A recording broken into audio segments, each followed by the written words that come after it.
Straight talk from Israel. You're listening to Israel News Talk Radio.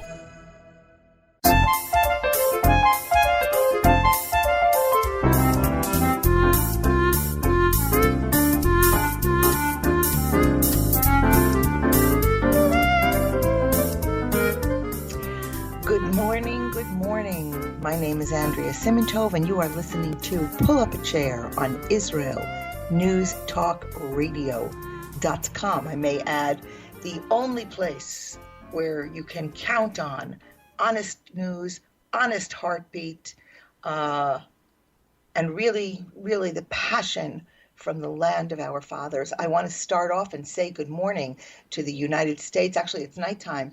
Good evening, America. Good evening, Canada. Love to see you there again. The nicest people in the world. Boker Tov, Eretz Israel. Good morning to our friends in the UK. Afternoon in Australia and Indonesia. And hello, Germany and Brazil. Very happy to see you on the line today. Today I called the show Walking into Walls. We are all of us. There's nowhere to run. There's nowhere to hide. We're all in this together. You know, why can't we just get along, wrap our arms around each other and say the common enemy is the unknown, and really call it Woodstock? But love will get us through this. All this rage, all this animosity between each other, nuts, crazy. No, the word is stupid. All right, today we're going to talk about, I called the show Walking into Walls. A couple of upbeat notes today, couple of serious notes today. My die-hard Donald Trump loving fans might abandon me today. I am not going to take off and rip at anybody. I'm merely going to tell all of us, like the Parsha says, there's 2 sides, 3 sides, 9 sides to every story. Let's keep our eyes open and build our own kingdoms. So today is going to be Parshas Balak in the Torah. We're going to talk about, I found a real rock star, a real hero to talk to you about today. Love sharing it. And to all my friends, the boys and girls in the Israeli army, guess what? They've cut down your military service. We'll talk more when I come back. Get your coffee, get your wine. I'll speak to you on the other side.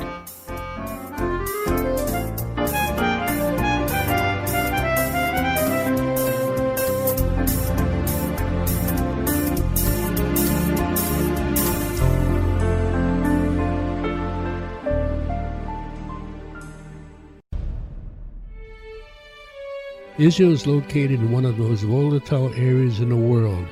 Israel is an island of stability in a sea of war and unrest. In the midst of this turmoil, Israel stands out as a beacon of order and human progress. Each week we update you on what's happening in this, the Jewish state, a true light unto the nations. This is Jay Shapiro. Join me every Thursday on Israel News Talk Radio.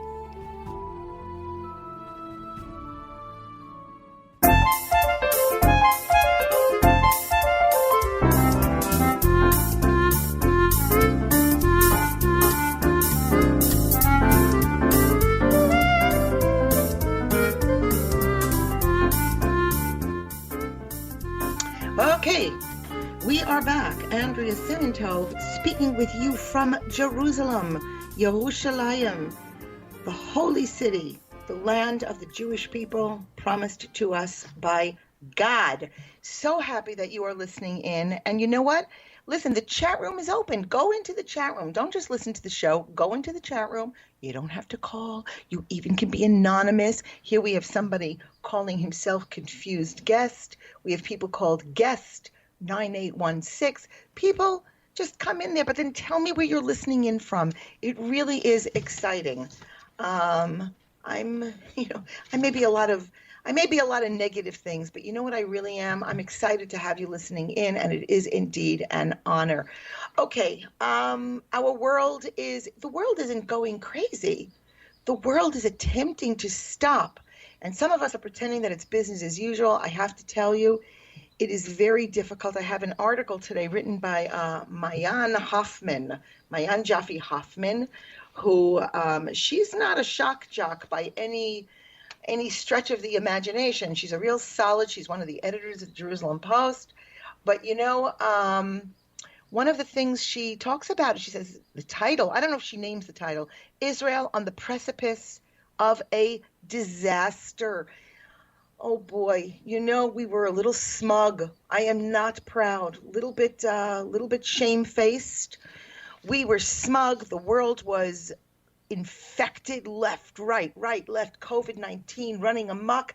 And Israel, we bragged at our low numbers. Well, you know what? Not so much. I guess, as Menachem Begin said, we're Jews, we're people just like anybody else. We have the same garbage, the same illnesses, the same deceit, and now we have the same burgeoning levels of coronavirus. Not so exciting. So here, I started out, I told you, where was that note I took? I took a really cute note. Where was it? Oh, yeah, the soldiers. All of our soldiers. Our delicious boys and girls in the Army, as all of you know who love Israel, Israelis, it's a generalization, but at the age of 18, after graduating from high school, they are conscripted into the mandatory army. It's why our army is at home. Our army is at our Sabbath tables. Our army is in the restaurant and in the parks. They're not far away. Overseas is home. So anyway, apparently they have cut the mandatory military service for men to only 2.5 years. It's like a half of a year, 6 months shorter. Now, I didn't really scour the article. Member of Knesset Naftali Bennett is very, very unhappy with this, and he warned that the shortened service time for men would affect the IDF's fighting ability. I think that a lot of the rationale is our wars are not so much land wars anymore. Not that we don't have very fearsome activity at our borders, but the technology of war has become much more prevalent. And also, what needs to be understood by people not familiar is a boy does not leave the army after 2.5 or 3 years and he's done. He is in the army until the age of 45 doing reserve service. Sometimes several times a year, men are called out of their workplaces, out of the schools where they're teaching, out of the factories where they're producing, out of the farms where they're tilling, and they have to amp up, bone up on their skills. And until the age of 45, they are indeed soldiers. To make you laugh, sometimes it's a problem. As they start to gain weight, they have to turn in their uniforms for others. Okay, so cutting back on the military, I wonder, I have to call my sons and ask them how they feel. Do they feel envious? Do they feel bad about it?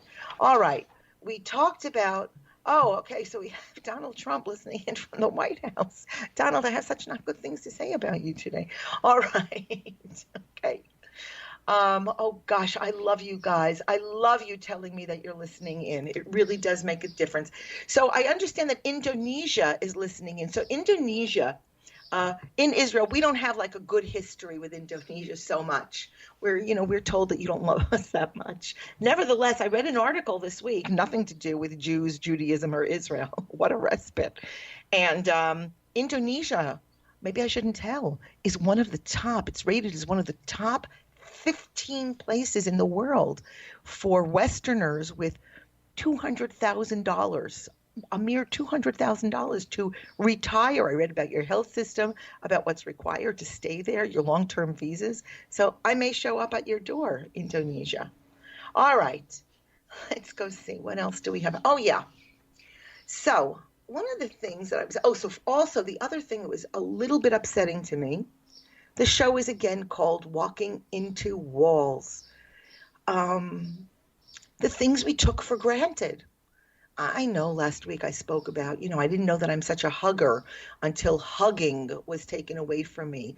I run a very women-centric business, both as a women's life coach and both as a stylist.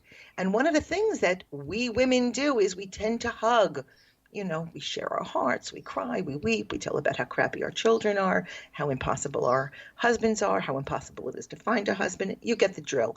Anyway, we hug.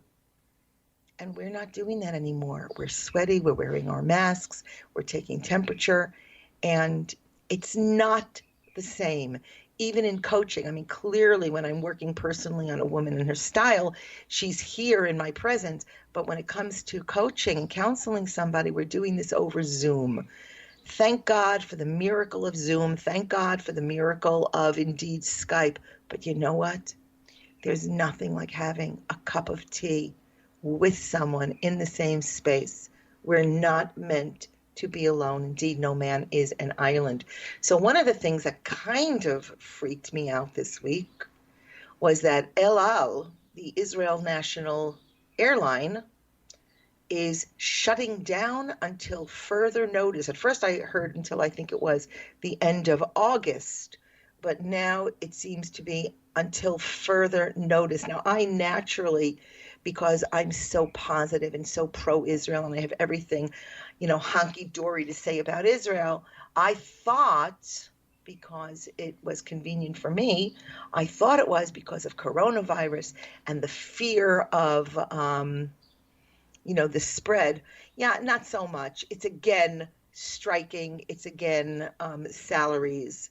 And I'm sure that coronavirus is not out of the equation because I know that El Al has laid off an enormous, I don't want to say a number because I'm not sure. I think they only have left 100 working pilots at the time I'm speaking this. But it's scary when you know you can't get out. That to get out, my brother-in-law who's here from Netanya, he has a home in Florida and he also has a home here and he needs to get back. He needs to do things. His flight has been postponed 4-5 times. I have a mother in the States who I want very much to see, an elderly mother, and can't tell you when it's going to happen. And my story is not unique. It's not the Andrea moment. It's for all of us. So a lot of us have to rearrange our thinking. And if we go mad, if we go crazy, if we feel the emotional claustrophobia of it, it's only going to paralyze us. I'm thinking a lot. I do this show basically. I send myself notes all week to a certain address, and then I sit down and I prepare the show, and I see the things that kind of piqued my interest during the show. And one of the things is, again, the screaming off the pages of the internet, the rage culture, the anger from all sides. And suddenly it dawned on me that the yellers, the screamers, the politicians, the talking heads, these are the ones that we are allowing to impact our values, to enter, poison, and pollute our domains. My domain, my holy domain. I want to say, where is the fire? Have we abdicated our personal kingdoms? Oh, wring my hands. Biden isn't so sharp. Donald Trump is mean about Angela Merkel. I get it. You know what I get? We used to make fun. We say, what are these only the young people are passionate. Only the young people are shouting. Yeah, older people, what? They don't care? No. They get it. They do care. But you know what? There's something about age, wise age, aging with wisdom, where we hopefully learn that you can agree to disagree, not throw out the baby with the political bathwater, to rise above opinions, and even to revel in the uniqueness and the magic of the existence of one another, even if we're of different religions, even if we fall on different sides of the political aisle. We dump each other, we point our fingers. It's okay to know that we don't just only have controls of our environment. Celebrate, scream, hallelujah, baby. We have controls. And if outside of my home it is all stinky, then you know what? I leave it out there. My job ain't to finish the deal. It's to make my deal, my world, my space, the holy one. This is Andrea Simantov. Guess what? We're going to speak a little more on the other side.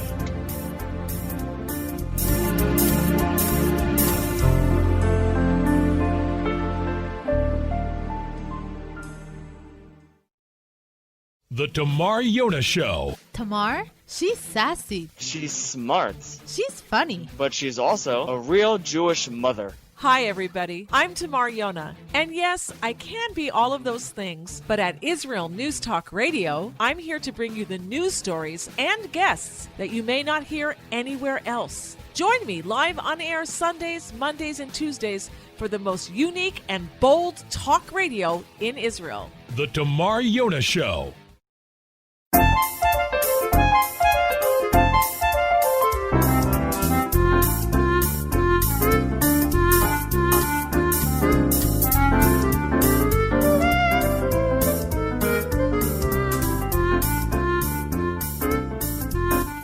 Okay, Andrea Simantov, pull up a chair. We are back.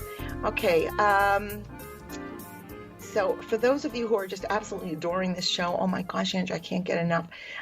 There will be a podcast of this, so you always can go in and listen, podcast, and share it with your friends. So let's get some happy news. Let's get some happy news. Happy. All right. This I came across last night. I sort of grabbed my husband, the holy Ronnie, and I grabbed him by the arm, dug my nails, and I said, oh my gosh, I pulled a Sally Field. They like us. So 20 members of parliament, apparently from Europe, Latin America, and Africa, signed a pro-annexation letter. The signatories, leaders of the Israel Allies caucuses in their countries, so they already have agenda. Their agenda is to kind of like us. They signed a letter on the date when Prime Minister Netanyahu is allowed to bring annexation to the Knesset. I think this was signed 2 days ago. We were supposed to do the annexing yesterday, but that was called Wednesday. Anyway, we're not used to people liking us. We're not used to people celebrating us. It's beware. There's somewhere it says, beware something who brings gifts. And, but there's a little bit of news. People who kind of get it, that we have autonomy. We have a right to declare what parts of our country are our country. And we won't be dictated to, but very often we're speaking and touting our own cause, and now we have friends from the European caucuses. Oh, I like the story so much that I actually printed it out twice. Okay, remember I told you I'm going to talk about a hero today? I love a hero story. I love a good hero story. So here is a story out of Maryland. I have a little bit of a soft spot for Maryland. I have a brother who lives there, and nieces and nephews, and now a mom. I actually have grand nieces who live there. I'm old as spit. All right. I love this story. Let me see if I could read it with my eyes here. A guy, Bowie, Maryland. Anybody know where Bowie, Maryland is? Drop me a note. Never heard of it. I'll have to look it up. Maybe I can visit this guy. His name is Rehan Staten. Came from a really kind of a sad, impoverished background. Not necessarily a unique story. His mother, plagued with, whatever her problems were, left him when he was 8 years old. His father raised his brother as a single parent by working 3 jobs. Money was very tight, so working alongside of his brother, this young Rehan, he got a job as a sanitation worker. Okay, that's a fancy way, a refuse engineer. It's what we used to call a garbage man. And, he says really kind of with great humor, when you're out in the street and you see a dumpster that looks really bad, I'm the guy who's going to make it look good. And Stanton was obviously very good in school. The story is not really, very, very complex, but I love this guy. Love him. I'm in love. And what happened was he got into college, which was very rare in their family, rare in their community. And his brother took up extra hours in the garbage truck, actually dropped out of school to work extra to help his brother get into college. And Stanton says, the thing about my brother is he literally picked a profession where people looked down on him so that others could look up to me.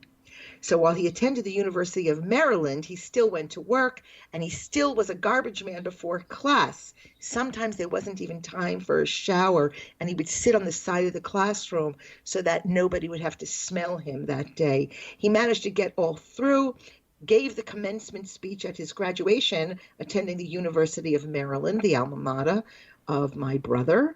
And now, boys and girls, let's give a round of applause. He's heading to Harvard Law School. And as he says, the only reason that I made it to where I am is because people helped me out of the kindnesses in their hearts. And while he's going to be in college, I don't know if he got a full scholarship, but he plans to give back to others by giving free LSAT. Those are the LSAT. Those are the legal boards. The legal boards, the tutoring. I just loved that. A round of applause. Okay, other good news in Israel. You guys aren't going to like this, but here goes. Israel finally exhibited a tad of backbone. Let's hope it sticks to it. And they canceled God TV Evangelical Christian channel. Now, we've spoken about this. It's been all over this station. How this Christian television came in and acquired a license in Hebrew language, Christian Evangelical TV, claiming they got the license, claiming that it was to speak with all the billions of Hebrew Christians that line the borders of our country. Not so much. Anyway, and it was very clear they were meaning to proselytize. There are some threats coming out of Christian television, evangelical, love us, but when their contract was canceled, they didn't like it. One of the things that I find very important, friends, and again, I'm begging you to do this. When you read an article, and you read an article in a pro-Israel vehicle, whether it be electronic media or print media, or something in between, it's very important to also read it from what I call the non-Jewish source. So, of course, I read very pro-Israel and how wonderful and what backbone in all the Times of Israel, the Jerusalem Post, Ynet, blah, blah, blah. But I also read the article. I wanted to see the take, and I read about it in the American newspaper. And you know what? It's pretty much the same. Shalano was the name, even using the Hebrew, it's Shalano is ours, is the name of the station. It went on the air in April as part of God TV, and 3 major Jewish denominations reject Messianic Judaism. It was clearly, they didn't make any bones about it. They were there to preach the gospel of Jesus. Now, some of you have written to me and told me that I get everything right except for that Jesus thing. Well, no, I don't. When you come to Israel, when you take advantage of our airways, when you go anywhere, when you are invited into someone's home, you conduct yourself. You behave yourself. You don't go into your neighbor's non-kosher house, non-Jewish neighbors, and tell them that they shouldn't eat ham. Yes, they should. That they shouldn't eat shrimp or shouldn't eat veal parmesan. Delicious, delicious. I can remember. You conduct yourself. And when you come into a Jewish home, Eretz Israel is our Jewish home, you don't come in here and tell us how to conduct ourselves. That's the deal. You act with humility, you act with kindness, you act with gratitude, and you act with respect. And if you come across Jews who are ignorant of their majesty, ignorant of their legacy, ignorant of their priesthood and their holiness, Don't be a sneak. Don't be a creep. We're going to talk more about Balaam and Balak, and you're going to find out what creepiness, what a wolf in sheep's clothing looks like. Don't be a sheep in wolf's clothing. Be here, Kavadik. Kol hakavod. Excellent. I am so proud of Israel television. All right. Don't come in here and tell us what we have to do with regard to the Messiah. Let's see. Interesting article by Carl Bernstein. Carl Bernstein, I know I can hear all of my regular right-wing friends saying, "Oh no, Carl Bernstein, he's a leftist, he's on CNN, he's an enemy." It's Carl Bernstein of Watergate fame. Carl Bernstein is a revered journalist. Yes, definitely left of center. Writes a very interesting article that I ask all of you on the right and on the left to read. The article, you could look Carl Bernstein on Putin and Trump, the alarming Trump phone calls that were documented. And again, I like to know what both sides of the aisle are saying. I am not an ideologue and I don't like being bullied. I was told recently by actually the producers that I'm a lefty of the station. Anyway, it's a very interesting take on Donald Trump, a very interesting take on the Republican so far presidential candidate. God knows we have enough to say about the Democratic candidate. America, my heart breaks. My heart breaks for you. But there's nothing surprising. But I have to tell you, if you have something to share with people, if you fall on a certain side of the aisle, it's very important to know the facts, even the facts against your hero, because it makes for a better argument. Okay. Read the article if you want. I'll send you the link to the article, Andrea at IsraelNewsTalkRadio.com. Happy to send you the article. And that is it. When we come back, let's see, anything else I wanted to throw at you? Coronavirus. Jewish communities, very nice. We have friends. I love this guy. God TV. I'd like to know your thoughts. I told you, write to me at Andrea at IsraelNewsTalkRadio.com. Really, let me know your thoughts. I'll send you the links. And, yeah. So the thing with Trump is, it's not a surprise. Again, it's very, very important. And back to, let me just see, the producer's going to yell at me and tell me I'm going off in a second. It's very important, folks, it's okay to know that things stink and to sit it out. Because by sitting it out and wisely watching, it's a testament to knowing who is in charge. And I say, wear your faith. Know who's in charge. This is Andrea. I'm going to see you on the other side.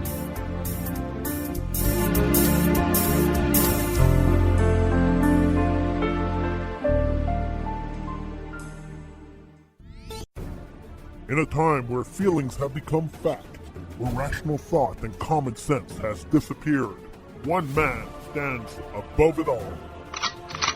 I'm Howie Sobiker, your political hitman. Political Hitman airs every Tuesday at 11:59 p.m. North American time, 7 a.m. Israeli time, only on Israel News Talk Radio. Are you interested in transforming your life, drawing closer to the Creator, and uncovering the deeper meanings and hidden treasures in the Hebrew Bible? Then join me, Rav Yitzhak Michelson, and me, William Hall, on the Science of Kabbalah, where we are seeking to narrow the gap between what we understand of our physical and spiritual worlds. So make sure to tune in every Tuesday at 5 p.m. Israel time, 10 a.m. Eastern Standard Time, here on Israel News Talk Radio.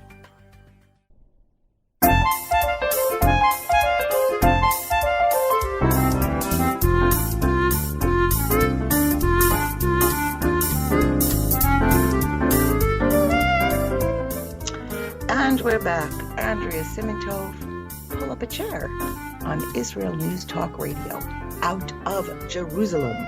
Okay, this week's Parsha is Balak. Parsha Balak. Actually, I think it's Chukat Balak in the rest of the world, and it's Balak in Israel. All right, so we decided to kind of like melded together, and we leveling the playing field. So there's like an important note in this parsha. Parsha is Hebrew for portion. So both, and you know that we use the Hebrew terminology. I sometimes throw in the English just to get you back on track, but you're listening out of Israel, and we talk as much as we can in, indeed, the Holy Tongue. So both Moshe and Balaam, they both make their own mark on history. I'm going to go all over the place because I have all these notes, and I always run out of time in the Devar Torah, and I want to make sure that I get to what I get to. So I'm starting from the end, what I was going to say, because it's my show. All right.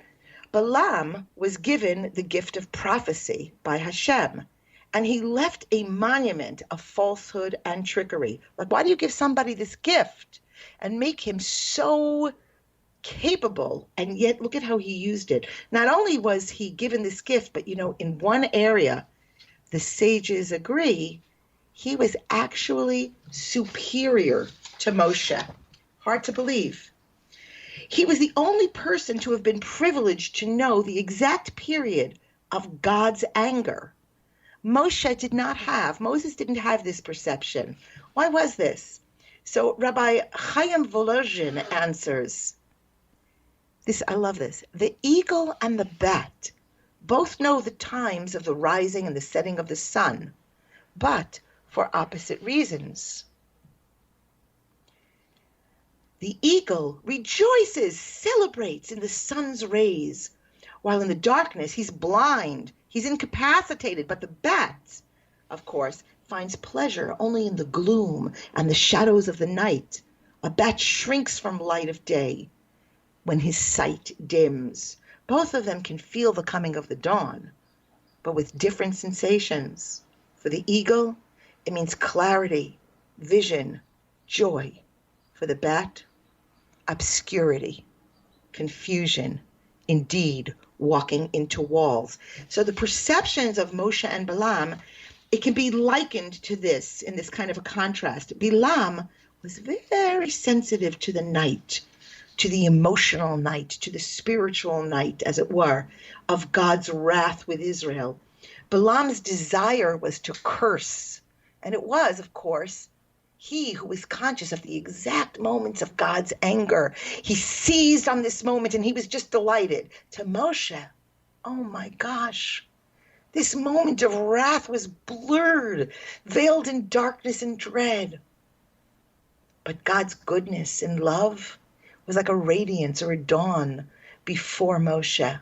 It beamed, it was crystal clear. Both prophets, we could say, were granted the same powers of vision.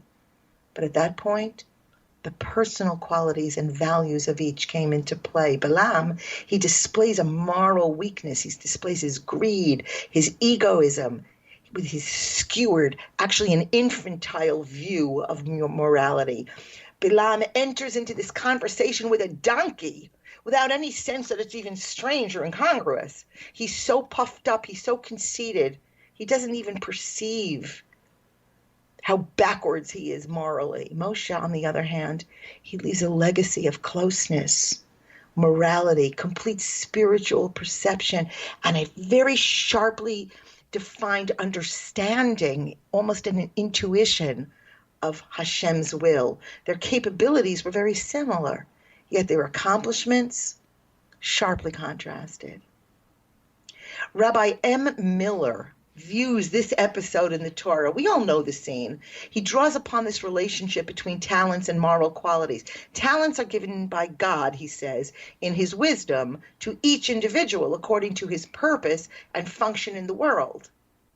We all have a purpose and function in the world. It is for the individual to exploit these gifts to the greatest spiritual advantage. Indeed, to develop morally, each person must use his own tools to carve out his own contribution to perfection. But how can one figure out the level of his contribution? In our daily prayers, we say, Kol haneshama tehalelka, meaning all souls praise his name, or each person according to his praise. You can have three men going to the same, on Sabbath afternoon, Saturday afternoon, we have a third meal called the Sudat Shlishit in the synagogue. So one guy comes to shul and he's all excited about the drasha, the Torah lecture. The second fellow, he's very excited about the beautiful zmirot, the singing. The third can only praise the tuna salad.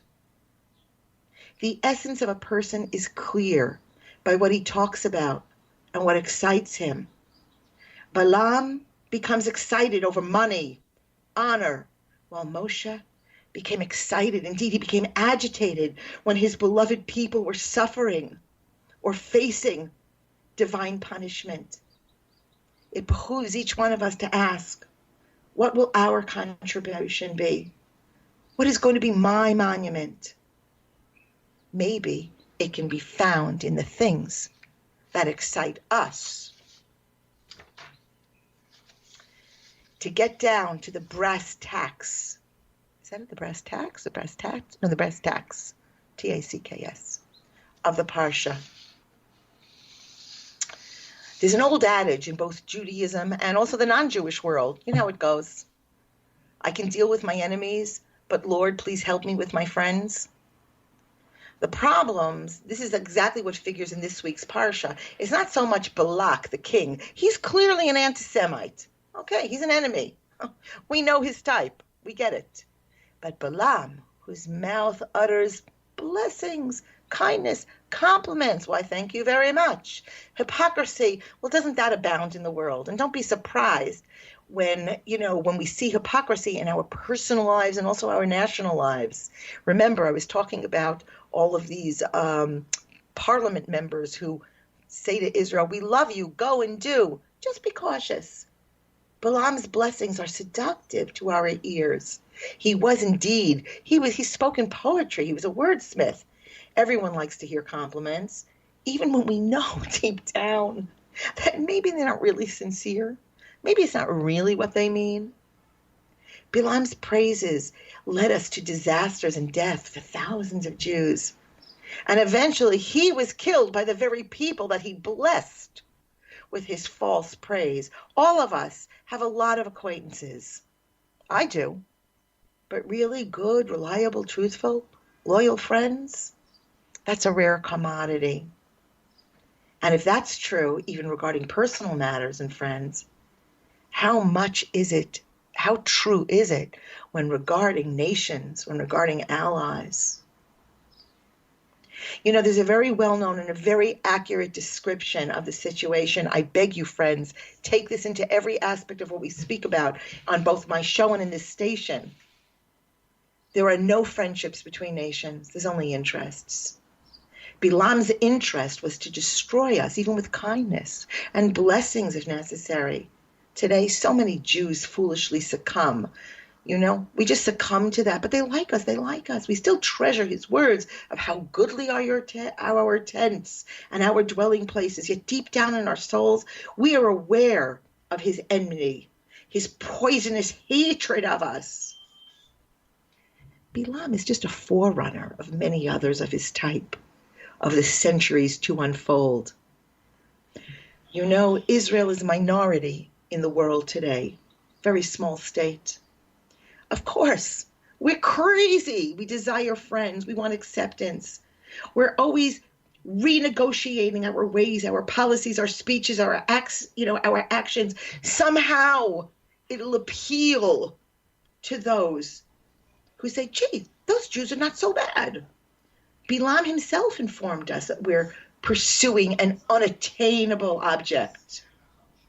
He characterized us as being the most lonely nation that will not be counted fairly and equally among the nations of the world. Balaam is not our friend because his financial and personal interests lie with Balak and Moab. The rabbis portray Balaam as the quintessential evil prophet. He's vain, he's arrogant, he's corrupt, he's unscrupulous, but very accurate in his assessment of his predictions. We should continue to be astute to recognize where he's coming from. To put Balaam in our terms, let's put it this way. I love this. He's a UN. He's a UN Rights Commission, okay? The European Union, blockade breakers, NGOs, human rights activists. Balak is happy to fund Balaam's efforts, the new Balak Fund, okay?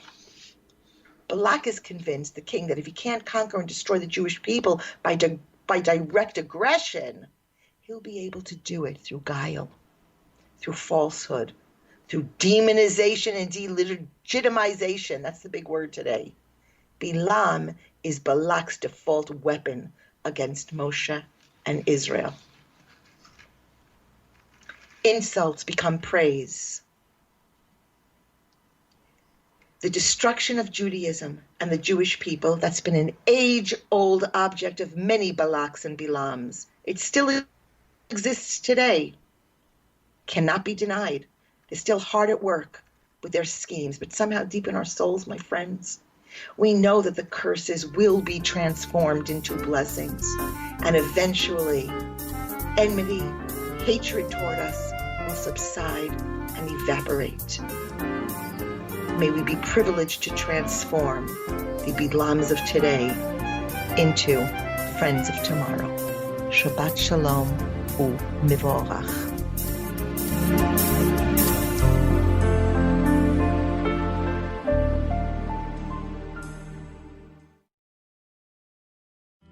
Where can you get the inside news on Israel? At Israel News Talk Radio, we're dedicated to sharing Israel's inside story with the world by providing our listeners with news on Israeli politics, current affairs, and Israeli Jewish culture. The Israel News Talk Radio homepage also provides you, the listener, with useful information at your fingertips, with scrolling news headlines, weather, currency exchange, Shabbat candlelighting times, and so much more. Our radio programming is always accessible and on demand. We operate absolutely free of charge for everyone, everywhere. If you love what we do, partner with us now by becoming an Israel News Talk Radio supporter. With your support, you'll be inscribed on our Israel News Talk Radio Wall of Fame. There's nothing like us in the world. Be part of something great. Israel News Talk Radio. Straight talk from Israel. Howdy, this is Rita from League City, Texas, now living in Israel. And though my heart may have belonged to Texas, it now belongs to Israel and all the fantastic show hosts at Israel News Talk Radio. Hi, this is Michael Solomon from Kiryat Arba, Israel. And why do I love listening to Israel News Talk Radio? Because I love listening to the interesting interviews they do and their news reporting that most other media sources don't cover. Hey, this is Nicoleko from Malmö, Sweden. It gets pretty cold here in Sweden, so I love cuddling up with a warm cup of tea while I listen to Israel News Talk Radio. Hey everybody, this is Frank Morris from Tennessee. Me and my dog Buster really love listening to Israel News Talk Radio. You're listening to Israel News Talk Radio.